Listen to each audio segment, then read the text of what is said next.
Hey guys, welcome to Have a Drink with Pops. I'm just sitting here having a drink. I got a new setup. I want to welcome everybody here. I'm here tonight. Hold on, I'm gonna have a drink. Y'all drink up. I'm here with my son, my oldest son, Brian Trousseau. Uh, and we're kind of drunk, so we're just gonna have us a good time. Uh, how y'all doing? Brian, how are you doing? I'm doing fine. How about you? I'm doing good. I Right mean, on. I've had a rough couple days, couple weeks. Not gonna lie. But it's that's what the holidays do to you. They Yeah, break you down. they do. I mean, we have. I have a granddaughter who is actually your daughter. Yeah, Uh, no doubt. she's quite demanding. She's 8 years old, Mm. and yeah. So I mean, I need you to help me calm her down just a little bit. I don't even think I could calm her down. Uh, She is a whole entire another entity. yeah. Well, she'll probably take over this podcast after a while. Yeah, It will no longer be have a drink with Pops. It will be let's play with Barbie with Zoe. Yeah, that's something like that. Sounds about right. Uh, anyway, we've been Brian come to a Commerce Child show last night, and it was kind of fun. We our drummer Richard was sick, so we had a backup drummer, but the show turned out good. And I honestly think that the no drummer for the first hour was a good thing. well, we had a little acoustic set to start off everything. I really think the intimate setting there at the beginning was pretty good. It was not meant to happen, but it was a happy accident. Yeah, so it might be something we could do, in the future, And you and Matt, y'all held y'all on the whole hour. I'm surprised y'all had enough material for that hour. Oh yeah, oh we got way more than that. So Yeah. I mean, it's incredible what we can do, Um, there's some shows coming up in town here. So true. Your brother, my son, Yeah. he's been pushing a lot of stuff lately. Glad to see him doing so well in the community, And we always want to say, let's everybody support local, okay?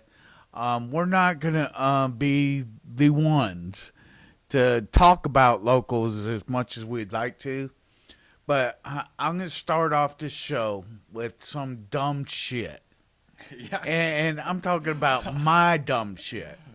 So, I mean, I'm going to have a drink before I start talking because I'm talking about my own self. I mean, at least it's you and not me. This is like got me right all over it. Everybody does dumb things once in a while, I mean, at least I know where I get it from now. I mean, it makes sense now. Oh, you can blame it on your father. Yeah. Oh, my God. Yeah. Fuck off.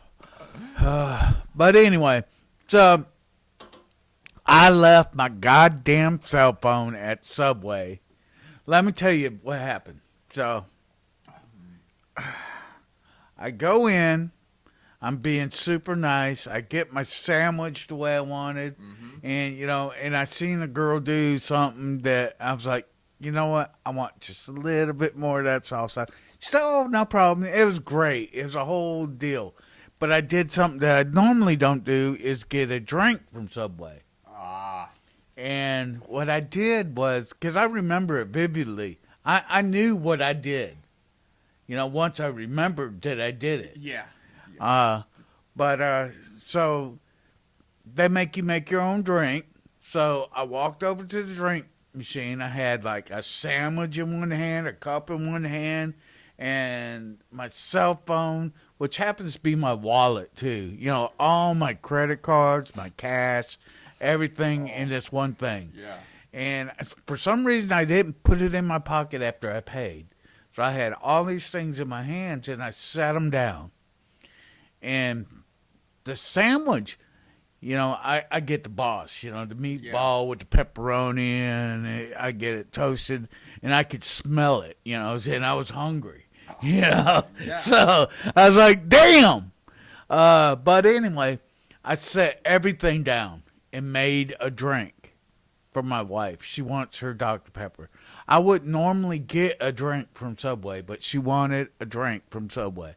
So I set everything down, and all I could think was the drink, put a top on the cup, and grab the sandwich. But I set my cell phone down too. Yeah. I mean, so I freaking left my cell phone there. And I'm telling you, Brian, I went all the way home.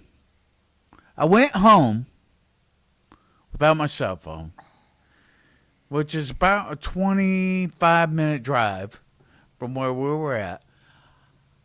I sat down in my chair, and we had a show.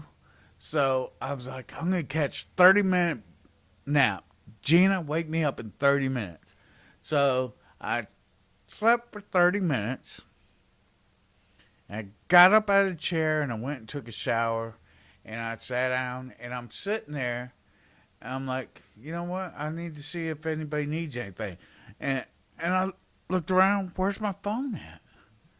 And I'm like, oh, I must have left it in the car. Yeah. So I'm talking about this is like 2 hours later. It ain't like I went 15 minutes away and turned around, went back, got my phone. I'm at home relaxing, not even worried about a thing. But you know how you remember this? You get Bluetooth. Like normal people, put Bluetooth on listen to the Bluetooth radio in your car. Like when you get in your car and you turn on the radio, you would realize that, oh crap, I don't have my phone. Well, it sucks because we actually have Sirius radio in our car, and it stays on Ozzy's, boneyard the whole time. I mean, it's kind of, for me, it's kind of like a trigger, like because I will leave my cell phone at home or at work or something, but as soon as I get in that vehicle and I don't have my radio, I immediately know. Yeah, I get out. Well.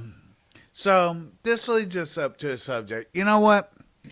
I lost it. But I was like, holy shit. But I mean, I'm not saying because it was my cell phone. It was also my wallet my credit cards in it. Because let me show you guys. Look, see my wallet? This is my cell phone. It's your whole existence, your whole identity. Everything I got, and then my cash is in the side right there. This is my wallet and my phone, So, I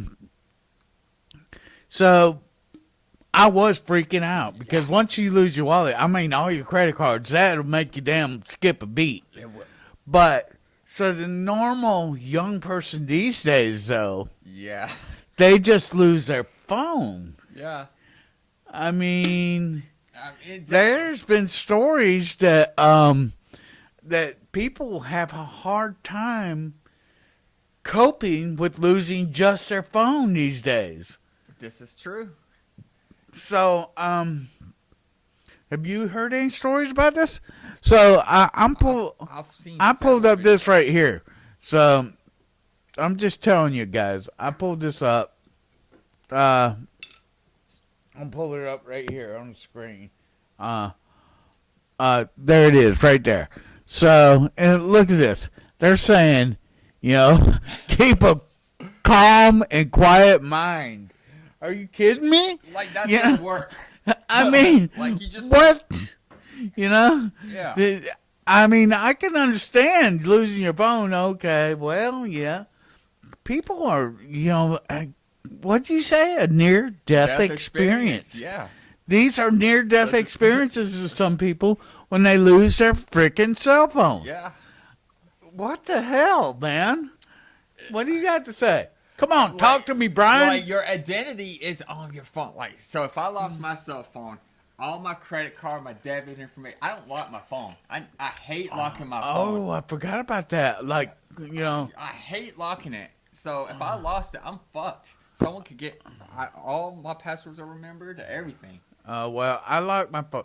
Well, you know, my phone is like they got to see my picture of my face. You just see, so- I mean, I could at least do that, but I don't even do that because I'm too fucking lazy to. Because I just want to pick up my phone and use it. You know. Yeah. Well, I mean, so that's the good thing about my phone. It picks up my face before I even look at it. I mean, know? I could at least do that. That would be something. Yeah. I mean, that's a good lock turret, but still, these kids. Can you see them crying, sitting in and curling up on the couch and crying because they can't find themselves?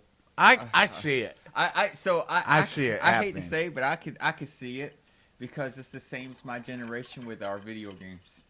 Like Yeah. you take away those our video games when we were teenagers, we do the same thing. Well. We would just like it's the same concept. Yeah.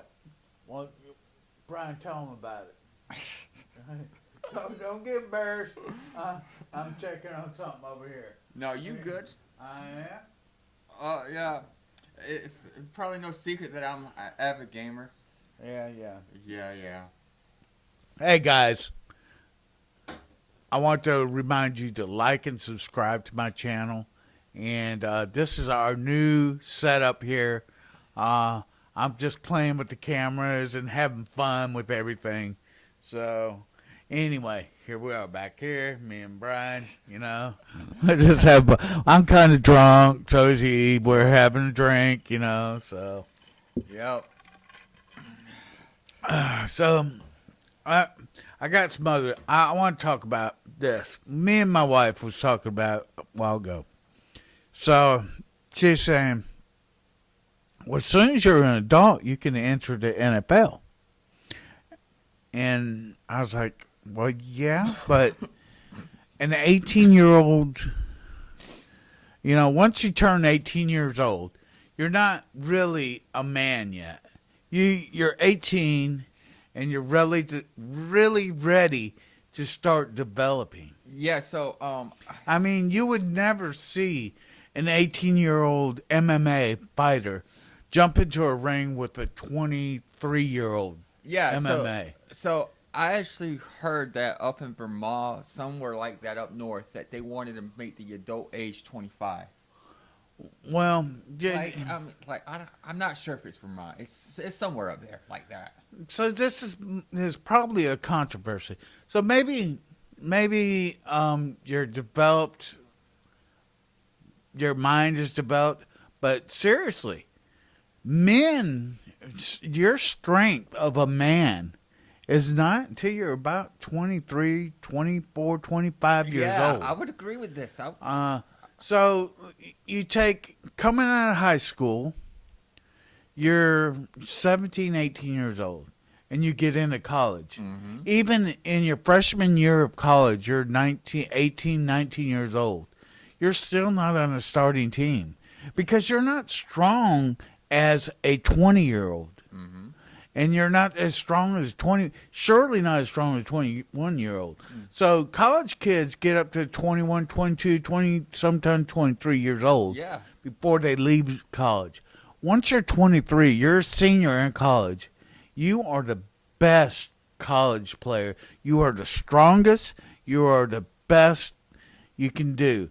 And then at that point, I feel like you have the strength of a man. Yeah.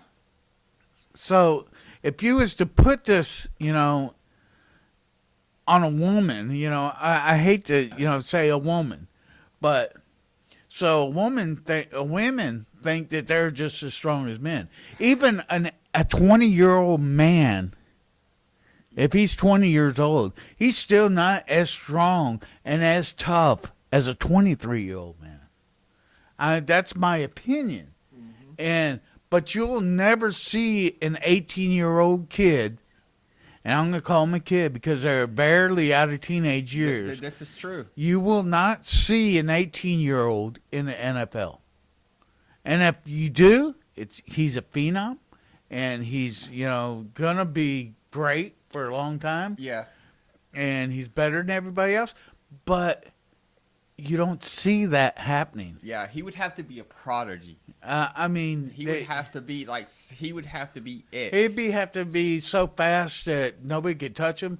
But I guarantee once one of them 28-year-old men yeah. hit him one time, He'd be yeah. he would be out of the game. Exactly. If he was 18 years old. Mm-hmm. But if he was a phenom at 22 years old, he would have been tough enough to take that hit. Yeah, this is You know, mm-hmm. that's just my opinion.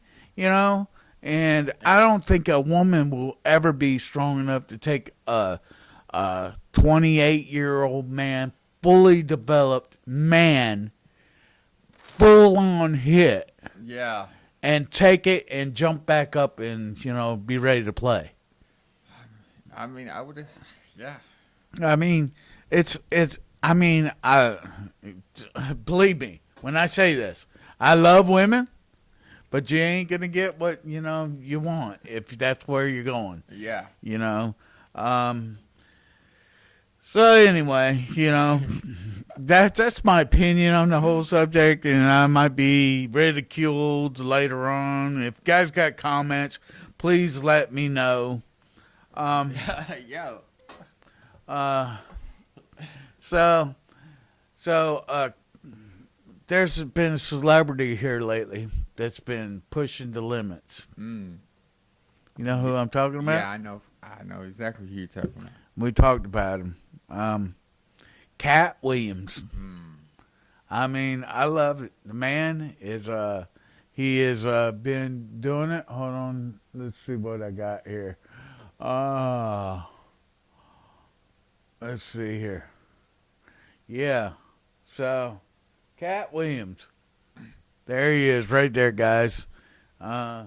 He has had his IQ tested.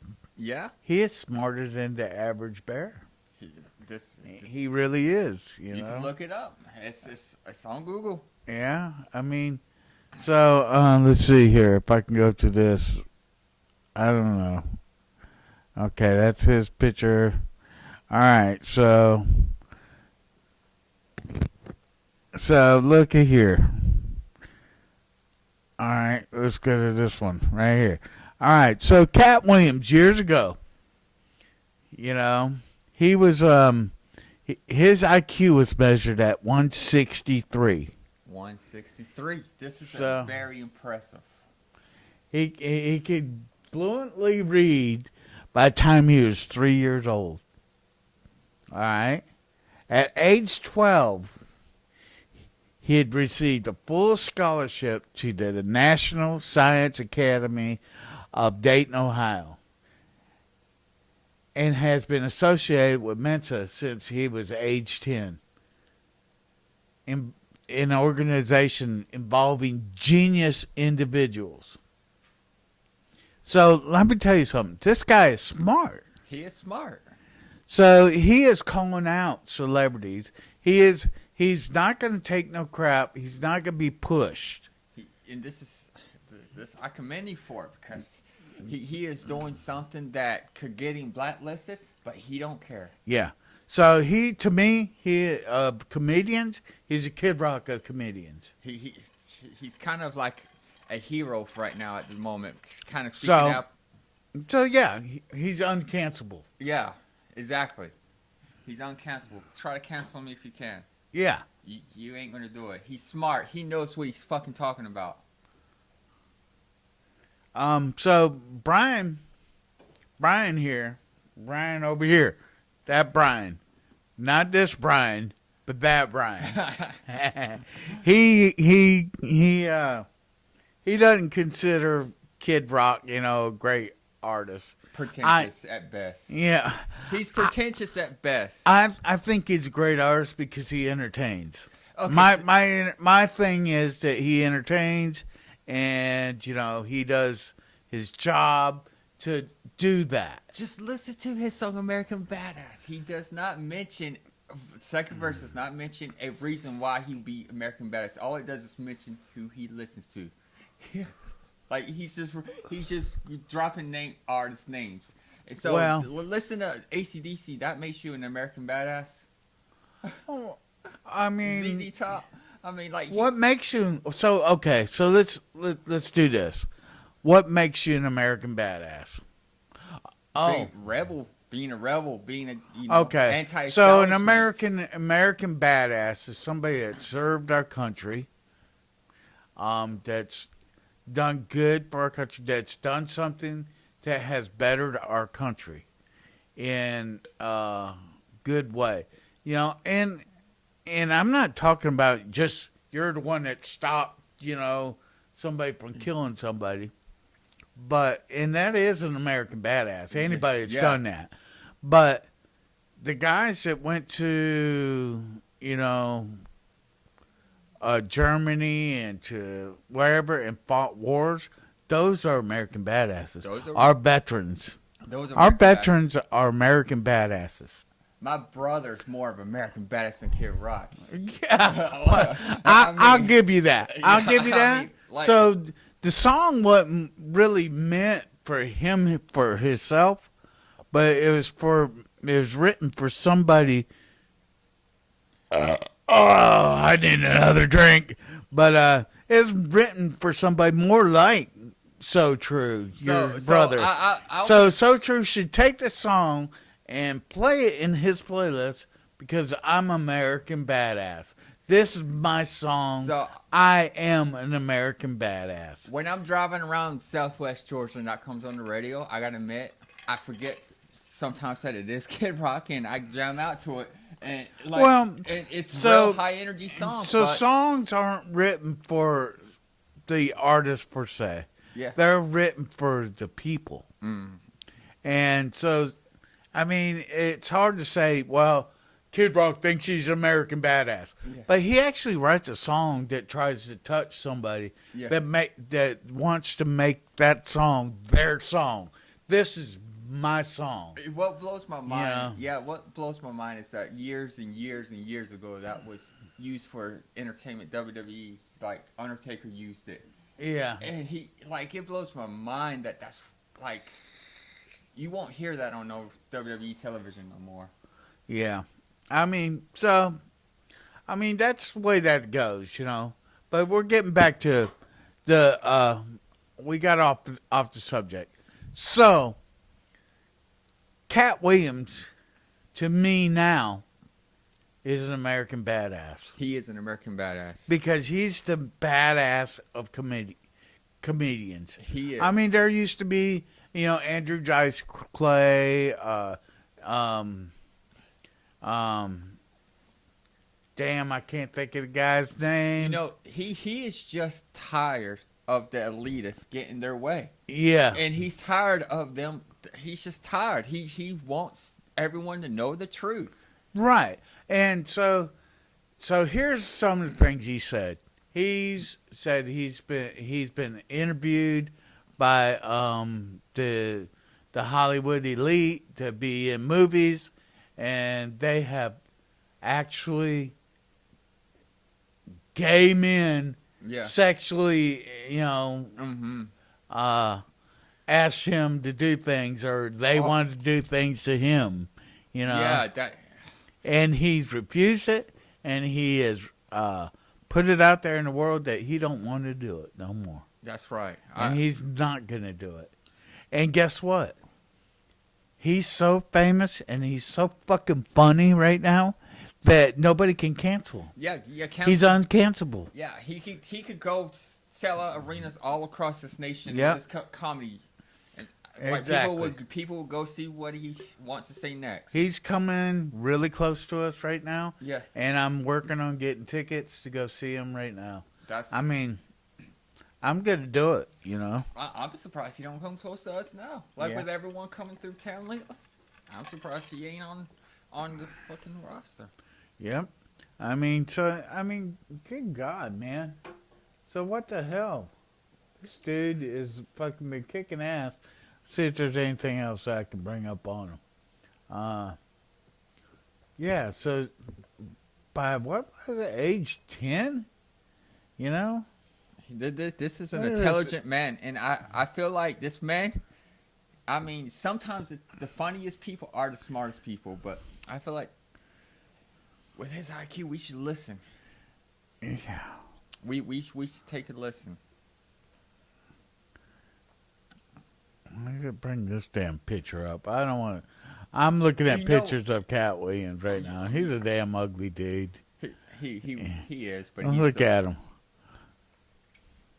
I like his movies. He's probably one of the funniest ones out there right now.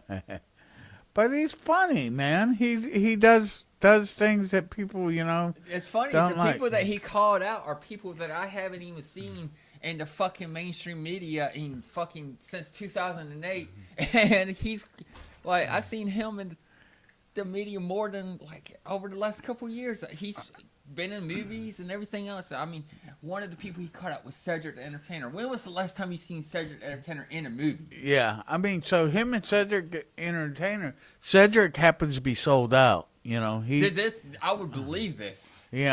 He's gonna do whatever it takes to make his money. This is what I believe. Cat Williams has made his money. I guarantee he's a genius. He took his money and made money with it. Exactly. So he don't have to worry about money. All he's got to do is just do his thing that he's always worried about. Yeah. This is true. I mean, so what's the guy's name? Carson. Whatever. Doggone it. I can't never think of his name. But, I mean, there's been comedians out there in the world that has spoke their mind, and they were so funny about doing it that people can't just come up to you and say, you can't say that. Yeah. But he's going to say it anyway.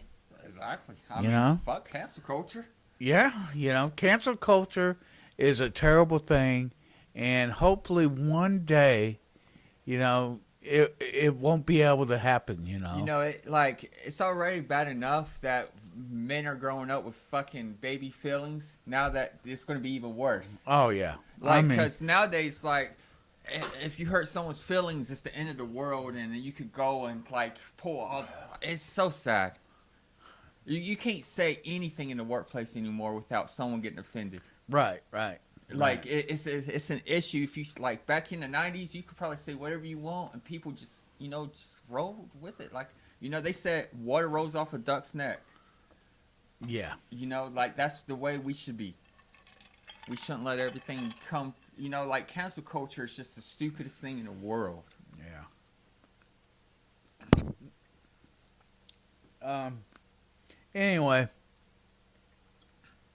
So cancel culture. So it's just like Jason Aldean in a small town, Kid Rock, and in the early days, George Jones spoke out about the way he wanted to live. Hank Williams Jr. He is outspoken. People tried to push them away, but the people of America just pulled them to. So, hopefully, this country the next year is going to change a little bit. We get somebody into our main office that's going to, do something good for our country, I really hope so, because, I can't, it's hard for me to get on anybody's side. Yeah. Democratic or Republican. If you ask me, I'm Tea Party. Yeah. Anti-government all the way. Yeah. But we need government. We really do need government. But if you let the people in control, then we people can decide what's right for us. But we have so many ignorant people. Well, that's why you that's why each community it lets the smartest people in that community to run that community. We gotta bring it back to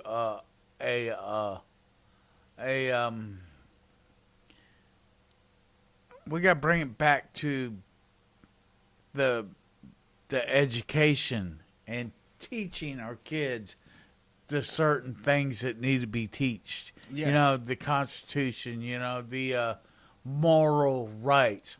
You have teachers that are trying to bring pornography into the classrooms. Oh, man, that's horrible. I'm glad that's not my daughter's school. My daughter You know, today she was just asking me questions about Martin Luther King and Jackie Robinson. Apparently, she says they've been talking about them in school. Yeah, and well. I'm impressed. And I told her, and she was telling me. I was impressed. Okay.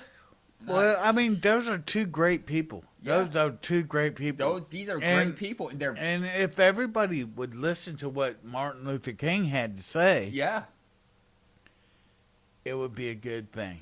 it would be a good, very good thing. You know, People, because he was a wise man, he was a great man, and but they get it confused. Exactly. They get it confused. Exactly. They wanted equal rights. They wanted all this stuff going on. My daughter doesn't know anything of that. She's completely colorblind. Yeah, and which is great. I mean, we have her friends across the street from us are come up here and invade our house.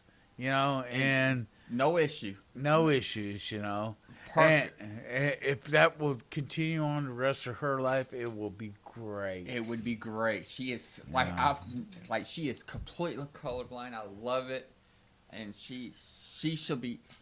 Hopefully, those values stay with her whole life because she would be a role model. Yes. So, I want to tell you guys, I appreciate you guys tuning in. I want you to like and subscribe to our channel. We're gonna get out of here, and both of us love y'all. And Brian will be back soon on this podcast. We want to tell y'all we love you. This is our new setup. We got multiple cameras now. Hopefully we got the recording sounding good. We got the pictures sounding good, looking good. And you know, peace out.